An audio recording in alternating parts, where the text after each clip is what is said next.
हरे कृष्णा। आज हम श्रीमद् भगवत गीता के चौथे अध्याय के 10वें श्लोक को करने जा रहे हैं। तो इससे पहले वाले 9 श्लोकों में हमने क्या पढ़ा, चैप्टर कहाँ से स्टार्ट हुआ था। चैप्टर का नाम है ट्रांसेंडेंटल नॉलेज, दिव्य ज्ञान। तो इसमें बहुत सारे इंपॉर्टेंट श्लोकास हैं, बहुत अच्छी नॉलेज आपको सीखने को मिलेगी। भगवान बहुत अच्छा समझाते हैं ज्ञान के बारे में, दिव्य ज्ञान के बारे में। तो सबसे पहले श्लोक में भगवान ने अर्जुन को बोला कि अर्जुन, ये जो भगवत गीता का ज्ञान है ये मैंने सूर्यदेव को दिया था, सूर्यदेव ने मनु को दिया, मनु ने इक्ष्वाकु को दिया, और गुरु परंपरा में ये ज्ञान आगे चल रहा था। लेकिन जैसे जैसे समय बीतता गया तो ये गुरु परंपरा छिन्न हो गई, मतलब ये ब्रेक हो गई।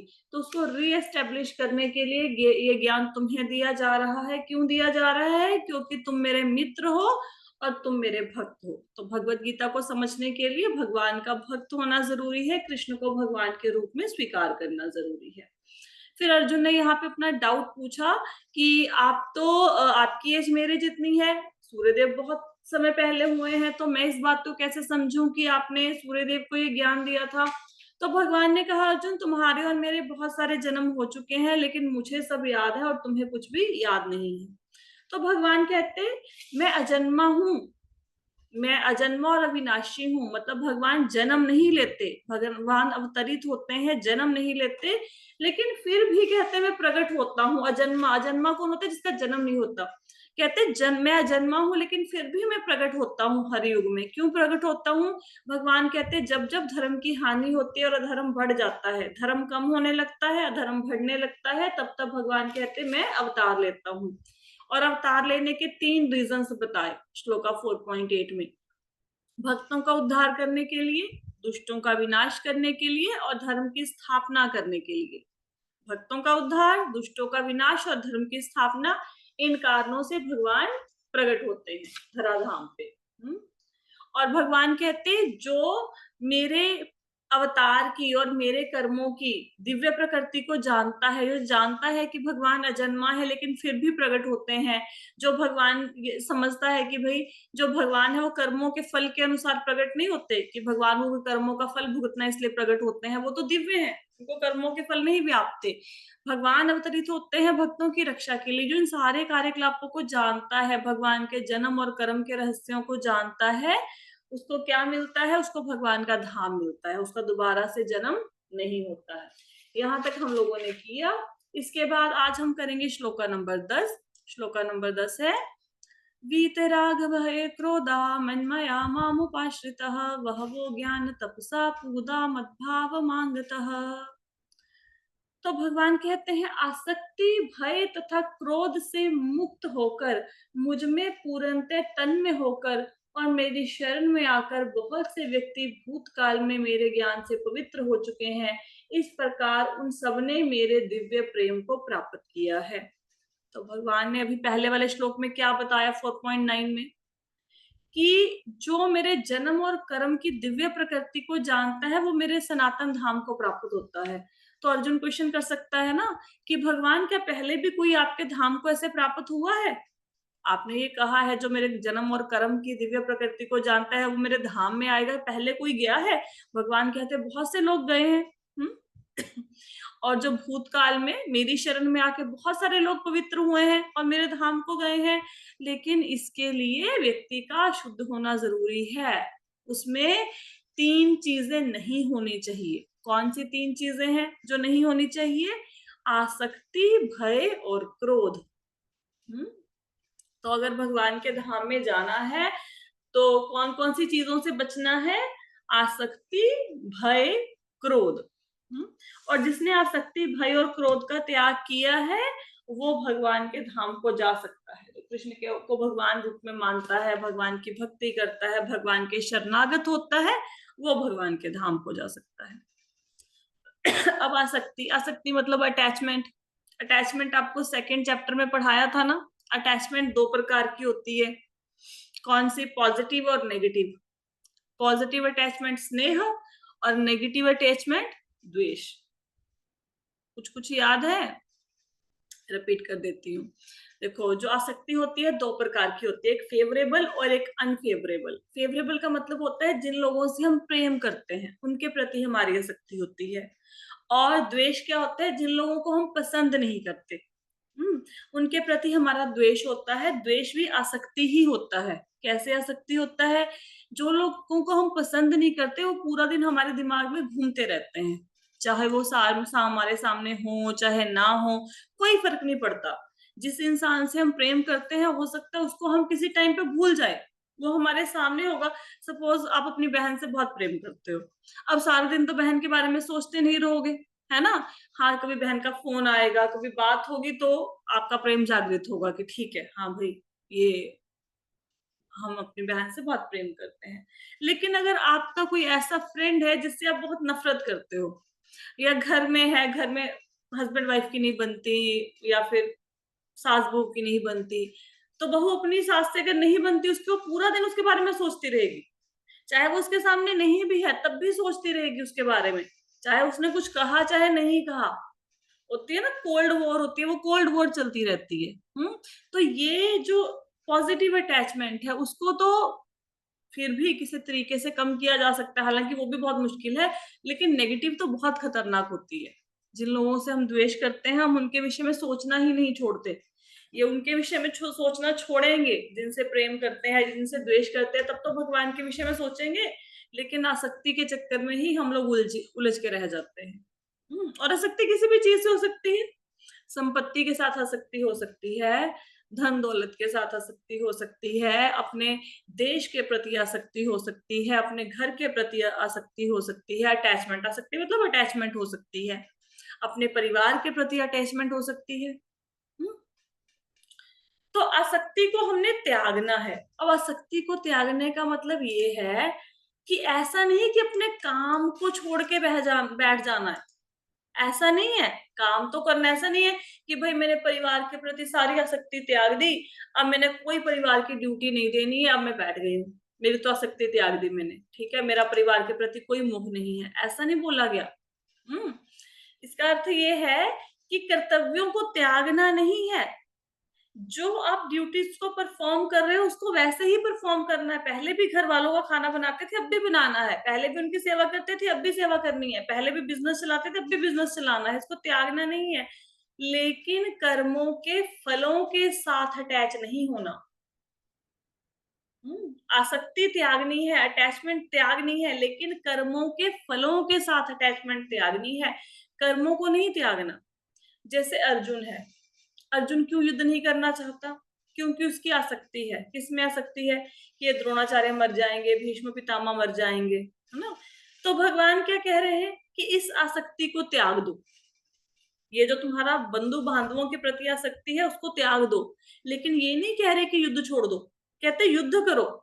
लेकिन युद्ध करते हुए ये मत सोचो कि मैं युद्ध में जीतूंगा या हारूंगा, क्योंकि जो युद्ध का परिणाम है वो तुम्हारे वश में नहीं है।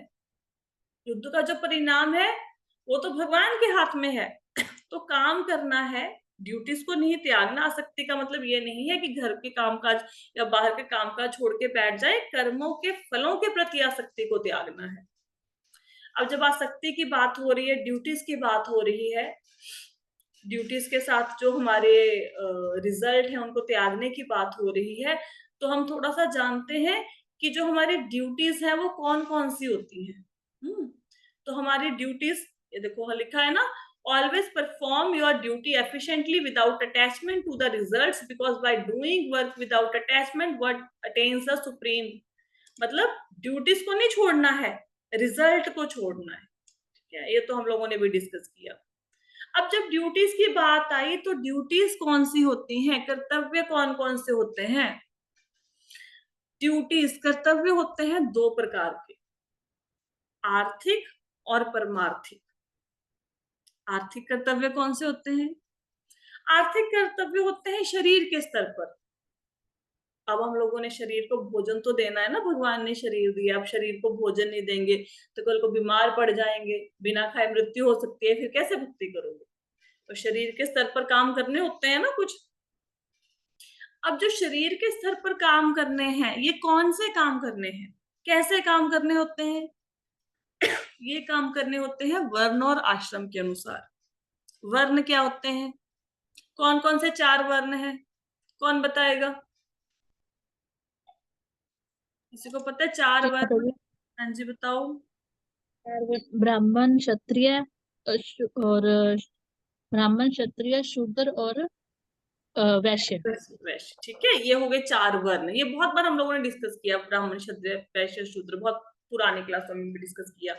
आश्रम कौन कौन से होते हैं? 4 आश्रम है, जैसे 4 वर्ण है ऐसे ही 4 आश्रम है। 4 जी आश्रम माता कौन जी। कौन से हैं? गृहस्थाश्रम, ब्रह्मचार्य आश्रम, गृहस्थाश्रम, सन्यासी, वानप्रस्थाश्रम और संन्यासाश्रम। संन्यास आश्रम, ठीक है। तो 4 वर्ण 4 आश्रम, 4 वर्ण और 4 आश्रमों के अकॉर्डिंग हम लोगों ने अपना काम करना होता है। अब अर्जुन का वर्ण कौन सा है? क्षत्रिय ना, क्षत्रिय, क्षत्रिय, क्षत्रिय। और ये तो आश्रम कौन आश्रम सा है। है? गृहस्थ। गृहस्थ। गृहस्थ, ठीक है। अब अर्जुन का वर्ण है क्षत्रिय और उसका आश्रम है गृहस्थ। तो वर्णाश्रम धर्म, उसके वर्ण और आश्रम के अनुसार, अब वो गृहस्थी है तो उसको अपने परिवार का ध्यान रखना है ना, घर गृहस्थी चलानी है, ठीक है। घर गृहस्थी चलाने के लिए वो अपने वर्ण के अनुसार काम करेगा। वर्ण उसका क्षत्रिय है। अब क्षत्रिय का काम क्या है? क्षत्रिय राज्य करेगा, ठीक है। वो लीडरशिप की क्वालिटी होती है उसमें, वो प्रजा की रक्षा करेगा, ब्राह्मणों का भी ध्यान रखेगा। तो ये सारे काम क्षत्रिय करेगा। तो अपने वर्ण और आश्रम के अनुसार अर्जुन को काम करना चाहिए। ये नहीं है कि अर्जुन बोले मैं सन्यास लेके भीख मांगूंगा, ये उसका काम ही नहीं है। तो ना ही वो सन्यास ले सकता है क्योंकि वो तो गृहस्थ आश्रम में है ना, गृहस्थ आश्रम में है। तो ऐसे कि मैं सब लोगों को मार दूंगा, इस डर से वो सन्यास ले ले कि भीष्म पितामह मर जाएंगे, द्रोणाचार्य मर जाएंगे, मेरे सगे संबंधी मर जाएंगे, इसलिए तो सन्यास नहीं ना ले सकता। तो वर्ण और आश्रम के अकॉर्डिंग अर्जुन का कर्तव्य है युद्ध करना, तो उसको वो काम करना चाहिए। ये क्या कर्तव्य हुआ? ये है उसका आर्थिक कर्तव्य, ये शरीर के स्तर पर है। अब आते हैं परमार्थिक कर्तव्य। परमार्थिक कर्तव्य कौन से होते हैं? परमार्थिक कर्तव्य होते हैं जो आत्मा के स्तर पर होते हैं, जो हम अपने सोल के लिए करते हैं। सोल के लिए क्या क्या काम करते हैं? कौन कौन से परमार्थिक में आएंगे कर्तव्य? बताओ कौन से है परमार्थिक कर्तव्य? भगवान की सेवा आध्यात्मिक, करना और नाम जप सेवा भगवान की करते हो सेवा वो करना, परमार्थिक है। और क्या परमार्थिक है? नाम जप करना। रिलीजियस बुक्स पढ़ना पढ़ना स्वाध्याय करना, गीता भागवत पढ़ना, बिल्कुल सही बात है। और क्या परमार्थिक है? नाम जप। नाम जप करना परमार्थिक है, ठीक है। तो जो जो भी कर्तव्य हम इसलिए परफॉर्म करते हैं ताकि हम भगवान के धाम में वापस चले जाएं, या अपने आप को ये समझ के करते हैं कि मैं तो भगवान का दास हूं, तो मैं भगवान का अंश हूं, मैं उनके धाम से यहाँ पे आ गया लेकिन मुझे उनके धाम में वापस जाना है। तो अपनी आत्मा के स्तर पर, आत्मा को हम लोगों ने जीवन मृत्यु के चक्कर से मुक्त कराने के लिए जो भी काम किए वो होते हैं परमार्थिक, ठीक है। अब इसको एक एग्जाम्पल से समझ लेते हैं। जैसे भगवान राम गए वनवास के लिए, ठीक है, 14 वर्ष का उनको वनवास मिला। अब उनके साथ सीता माता भी गई। तो भगवान राम ने बोला कि नहीं, आप रहो यहाँ पे राजमहल में, आपने तो कभी राजमहल के बाहर का जीवन नहीं देखा, आप कैसे वन में जीवन बिताएंगी? आप यहाँ पे रुको, मैं वनवास जाता हूँ। मेरे पिता ने वचन दिया है ना, मेरी माता ने मेरे लिए वनवास मांगा है, आपके लिए थोड़ा ना मांगा है। तो सीता माता कहती नहीं, जहां आप जाओगे वहीं पे मैं जाऊंगी, मैं आपकी पत्नी हूँ, मेरा ये कर्तव्य है कि मैं अपने हस्बैंड का साथ दूं, उनकी सेवा करूं, तो मैं आपके साथ जाऊंगी। तो ये कौन सा कर्तव्य है? ये आर्थिक कर्तव्य है या परमार्थिक कर्तव्य है? परमात्मा। आर्थिक नहीं है। वो अपनी ड्यूटीज निभा रही है पत्नी के तौर पर। वो भी हो सकता है। वो भी हो सकता है। तो ये जो कर्तव्य सीता माता ने निभाया, ये दोनों है, ये आर्थिक भी है, ये परमार्थिक भी है। कैसे? क्योंकि जो उनके पति हैं वो भगवान है, भगवान है ना, ठीक है। तो उनके लिए जो कर्तव्य किया तो उनका आर्थिक कर्तव्य भी हो गया, परमार्थिक कर्तव्य भी हो गया। क्योंकि अगर पति की सेवा करें इनफैक्ट तो भगवान की ही सेवा कर रही है, पति भगवान है ना, भगवान राम, ठीक है। अब जब सीता माता, ठीक है, क्लियर हुआ ना? अब जब सीता माता गई वनवास पे, अब लक्ष्मण जी भी उनके साथ गए। कोई कुछ बोल रहा है, एक मिनट, अनम्यूट तो नहीं है, ठीक है। तो लक्ष्मण जी भी उनके साथ गए। जब लक्ष्मण जी गए भगवान राम और सीता के साथ, तो उनकी पत्नी, लक्ष्मण जी की पत्नी उर्मिला, अब देखा जाए तो उर्मिला को भी तो अपना कर्तव्य निभाना चाहिए था ना, उर्मिला को भी साथ में जाना चाहिए था। सीता माता कह रही है कि जहां पे मेरा पति जाएगा मैं भी उसके पीछे पीछे जाऊंगी, मैं उसकी सेवा करूंगी। तो उर्मिला वहां पे साथ में वन में नहीं गई।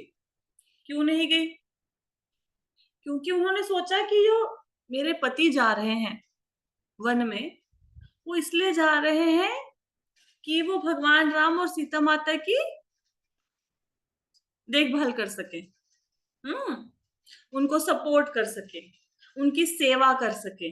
तो उसके लिए जा रहे हैं, सेवा के लिए जा रहे हैं। और अगर मैं भी उनके साथ चलूंगी तो उनका ध्यान डाइवर्ट हो जाएगा ना, उनको मेरी भी देख रेख करनी पड़ेगी और भगवान की भी सेवा करनी पड़ेगी, तो इससे भगवान की सेवा में विघ्न पड़ेगा।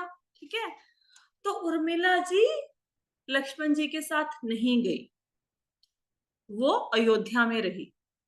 तो क्या उर्मिला जी जो अयोध्या में रही, ये आर्थिक कर्तव्य उनका फुलफिल हुआ कि नहीं हुआ? हुआ माता जी। हुआ ना। और उनका यही काम परमार्थिक बन गया। क्यों? क्योंकि उन्होंने अपने हस्बैंड को सपोर्ट किया भगवान की सेवा के लिए। ठीक है, तो आर्थिक और परमार्थिक कर्तव्य समझ आया।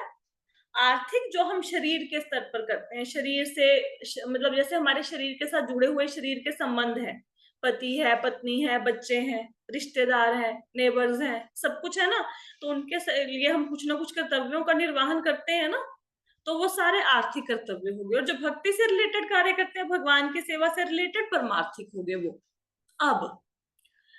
अब हम लोगों को अगर आर्थिक और परमार्थिक में से एक कर्तव्य को चुनना पड़े तो हम किसको चुनते हैं जीवन में? किसको चुनते हैं? परमार्थिक। कौन चुनता है परमार्थिक को? किसने बोला ये परमार्थिक को चुनते हैं? ठीक है, ओके, राधिका ने। ठीक है, ओके, ठीक है माता जी, ठीक है। परमार्थिक किसको लगता है कि किसको लगता है कि हम आर्थिक कर्तव्यों को चुनते हैं? ज्यादातर माता जी हम 80-90% आर्थिक ही चुनते हैं। होता क्या है ना, आर्थिक को चुनते हैं। जब हम लोग देखो जो डिवोटीज होते हैं ना, वो डिवोटीज वो बहुत सारे आर्थिक कर्तव्यों को स्टेक पे रख के परमार्थिक कर्तव्यों को चुन लेते हैं। लेकिन अभी भौतिक जगत में ऐसा है कि एक्चुअल में हम लोग ना आर्थिक को थोड़ा ज्यादा वेटेज दे देते हैं। कैसे दे देते हैं? जैसे सपोज करो अभी भगवत गीता की क्लास लग रही है, ठीक है, तो अभी भगवत गीता की क्लास के समय ही आपके किसी रिश्तेदार की मैरिज आ जाए, तो आप भगवत गीता की क्लास अटेंड करोगे कि मैरिज अटेंड करोगे? क्या करोगे? मैरिज। मैरिज मैम, अटेंड करोगे, है ना? वो भी डिपेंड पड़ेगा ना मैम, डिपेंड करना पड़ेगा ना मैम। हाँ, जाना पड़ेगा, है ना, तो मैरिज अटेंड करेंगे, है ना। तो बेसिकली होता क्या है कि हम आर्थिक कर्तव्यों को चुन लेते हैं। आइडली होना क्या चाहिए? आइडली होना क्या चाहिए आप बताओ? आर्थिक को चुनना चाहिए कि परमार्थिक को? परमात्मिक, परमात्मिक। परमार्थिक को चुनना चाहिए, है ना। भगवान के मतलब सेवा के रिलेटेड जो कर्तव्य है उनको चुनना चाहिए। तो क्योंकि देखो जो भौतिक जगत के कर्तव्य है ना, ये हमें जीवन मृत्यु से मुक्ति नहीं दिलाएंगे, लेकिन परमार्थिक जो कर्तव्य है वो हमें भगवत धाम तक लेके जा सकते हैं, है ना। लेकिन अब प्रॉब्लम ये है कि भाई दुनियादारी भी तो निभानी है ना। अब बच्चों को स्कूल से लेके आने का टाइम हो गया और इधर भगवत गीता की क्लास चल रही है, तो क्या बोलेंगे कि परमार्थिक कर्तव्यों को चुनो, आर्थिक को छोड़ दो, बच्चों को छोड़ दो, स्कूल में ना लेके आओ। लेके तो आना पड़ेगा ना। अब यहाँ पे आर्थिक कर्तव्य ऊपर हो गए, है ना, तो क्या किया जाए? अब करें क्या? जो होना चाहिए वो हो नहीं रहा और जो होना नहीं चाहिए वो हो रहा है। आर्थिक कर्तव्य बढ़े जा रहे हैं, परमार्थिक कर्तव्य नीचे आ रहे हैं। इसीलिए डिवोटीज या लोग बहुत टाइम ऐसे क्वेश्चन पूछते हैं कि हम अपने स्पिरिचुअल और मटेरियलिस्टिक लाइफ को बैलेंस कैसे करें। क्वेश्चन आता है ना दिमाग में, घर के भी इतने सारे काम है, बाहर की भी इतनी सारी रिस्पॉन्सिबिलिटी है, कैसे करें, कैसे इनको निभाएं। तो करना क्या है, देखो जिनके घर में तो अर्चा विग्रह है, अर्चा विग्रह का मतलब है लड्डू गोपाल जी है, राधा कृष्णा है, जिनकी आप सेवा करते हो, वो तो बहुत अच्छी बात है। जिनके घर में नहीं है, वो भगवान का ना एक चित्र लगा लो, फोटो समझते हैं ना, वो लगा लो भगवान की, और समझो ये लड्डू गोपाल जी ही है, ठीक है। अब वो आपके घर में आ गए हैं। अब आप चाहे 9 बजे उठें, लेकिन जो भगवान है, भगवान को तो टाइम पे उठाना पड़ता है ना, तो आपको सुबह जल्दी उठने की आदत पड़ जाएगी। अब यहाँ पे जितने भी लोग भगवत गीता की क्लास को सुन रहे हैं, जिनके घर में लड्डू गोपाल है या राधा कृष्ण है, युगल जोड़ी है जिनके घर में, क्या वो 10 बजे उठना अफोर्ड कर सकते हैं? कर सकते हो? नहीं नहीं माता माता जी। कहाँ है ना, मन में नहीं। गिल्ट से ही दब जाएंगे, गिल्ट से ही कभी उठ भी गए तो, है ना। तो करना क्या है, हमने अपनी सारी मटेरियल एक्टिविटीज को स्पिरिचुअल एक्टिविटीज में कन्वर्ट कर देना है, सारी मटेरियल एक्टिविटीज को।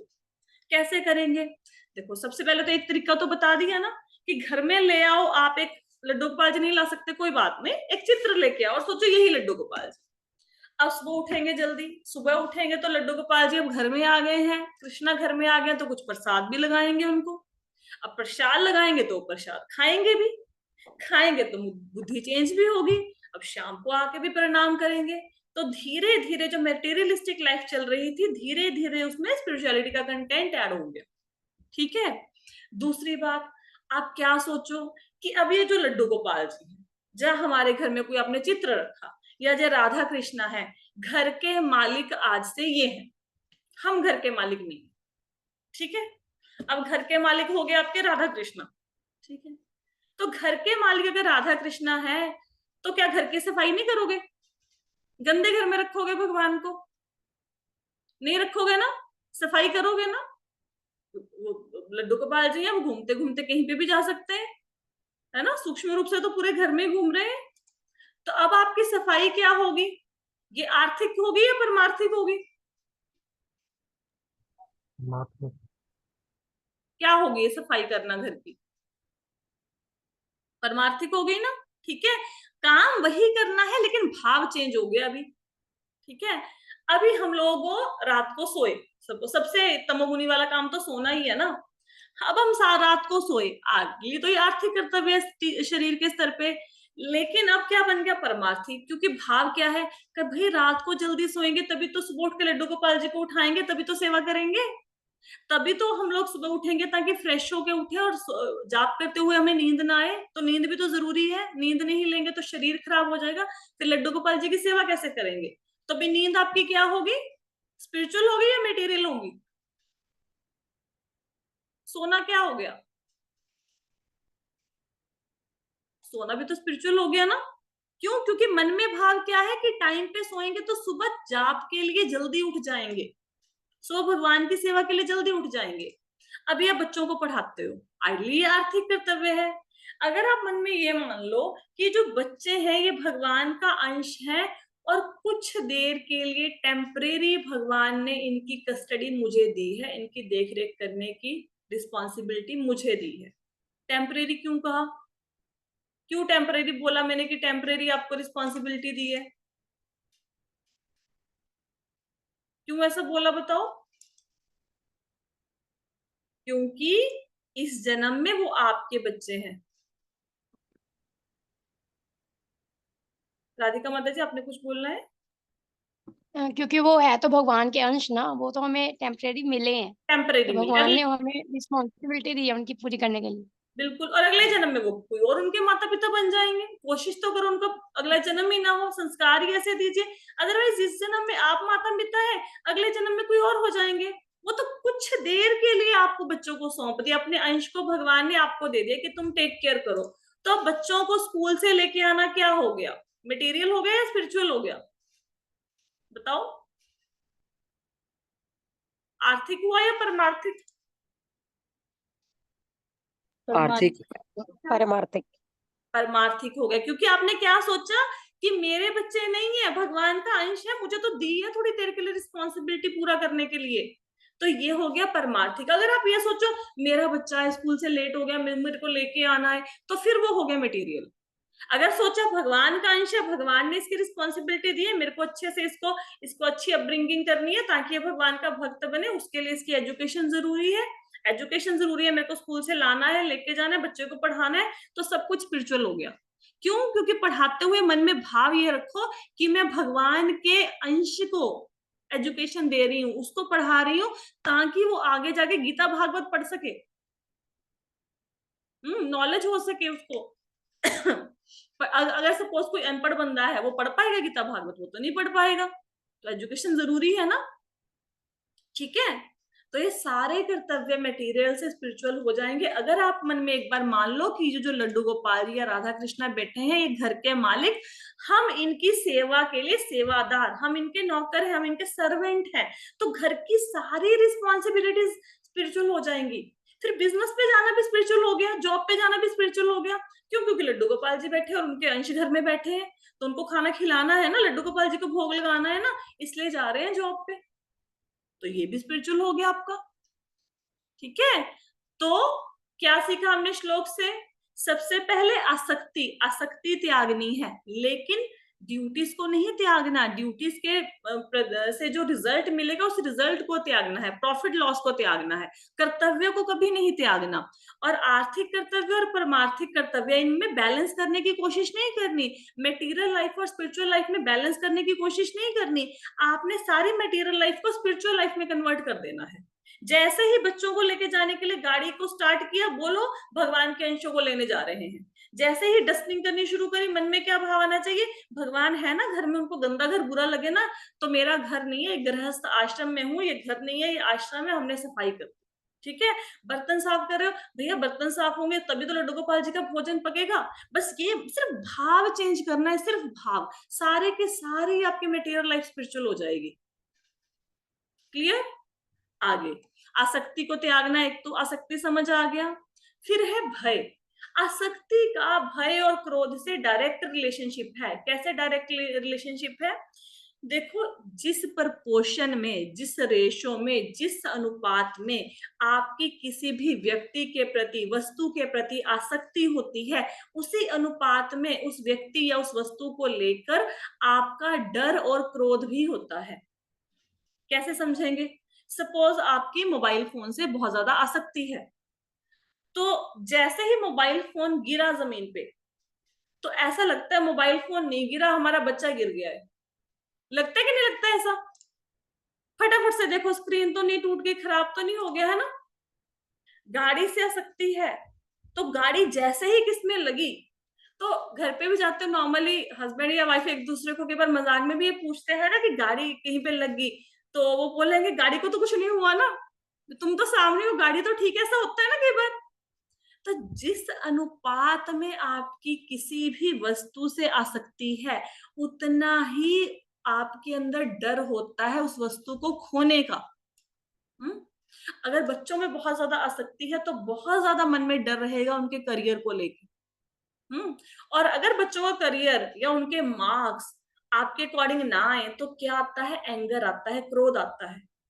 अगर सपोज मटेरियल चीजों से बहुत ज्यादा आसक्ति है, धन के प्रति बहुत ज्यादा आसक्ति है, तो मन में क्या भाव आता है? धन चला ना जाए। और अगर धन चला गया तो क्या आता है? क्रोध आता है। तो जिस जिस अनुपात में किसी किसी चीज से आप अटैच है, उतना ही आपके अंदर उस चीज को खोने का डर है, और उसके खोने पे उतना ही ज्यादा क्रोध भी है। तो इनका डायरेक्ट रिलेशनशिप है, आसक्ति, भय और क्रोध का। तो जब आसक्ति को त्याग देंगे तो फियर और एंगर तो अपने आप ही खत्म हो जाएगा ना।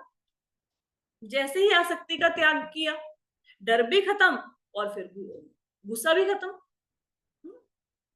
क्लियर हुआ? तो 3 चीजों को त्यागना है।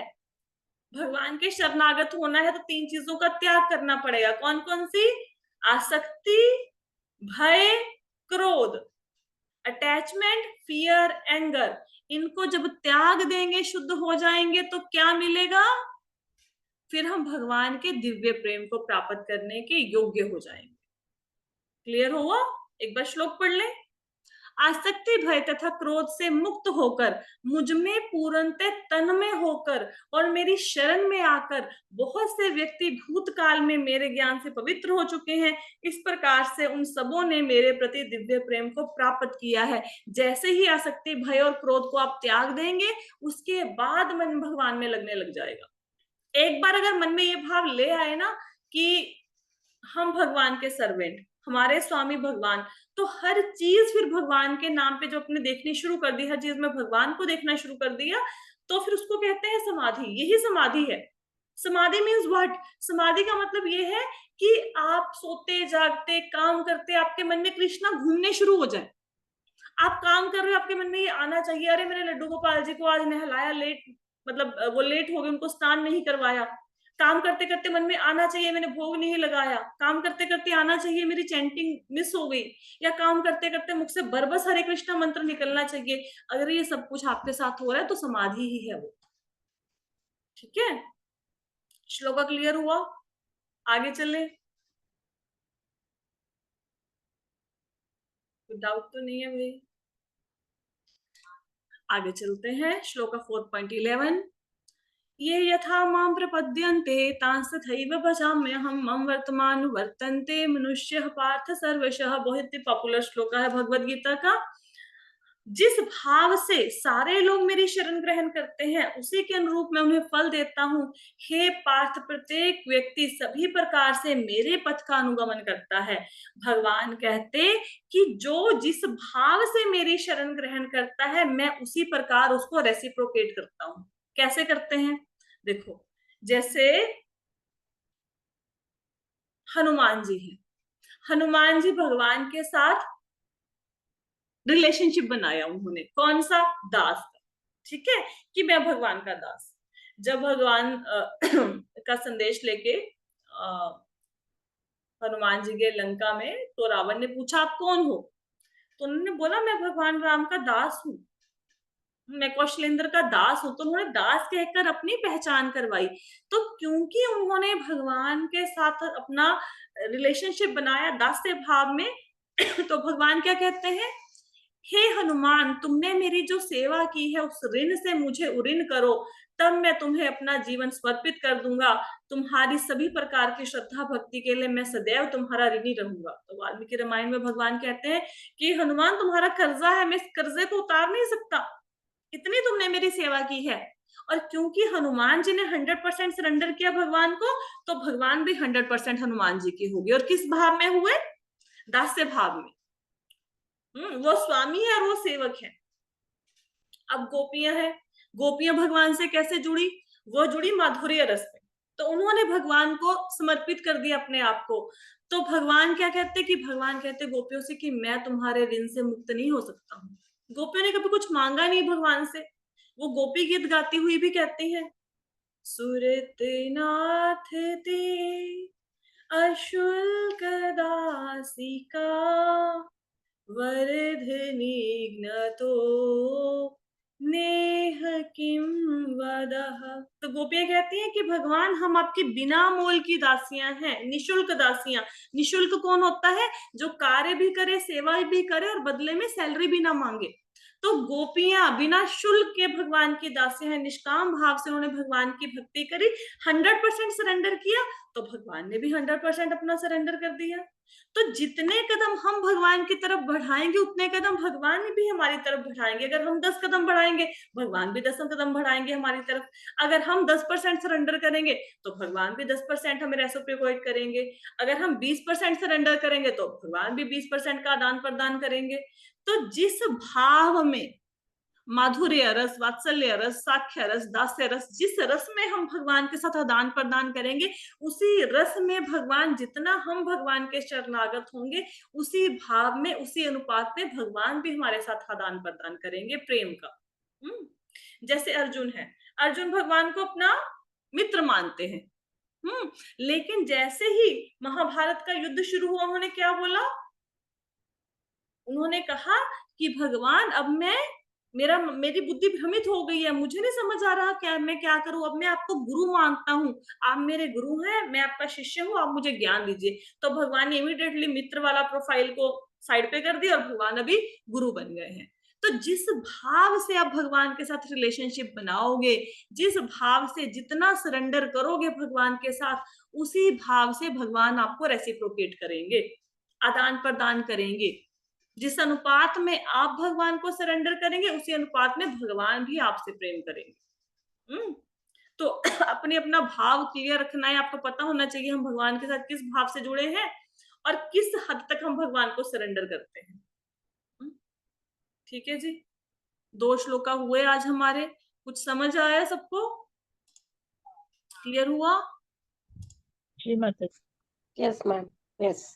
तो कल बहुत ही सुंदर श्लोक है, कल की क्लास कोई मिस मत करना। कल सैटरडे है बट मैं क्लास लूंगी, एक छुट्टी करी है ना कल की, तो कल क्लास लगेगी आपकी। सब लोगों ने क्लास लगानी है, इसी टाइम पे लगेगी। बहुत सुंदर श्लोक है, बहुत कुछ सीखने को मिलेगा, बहुत कुछ।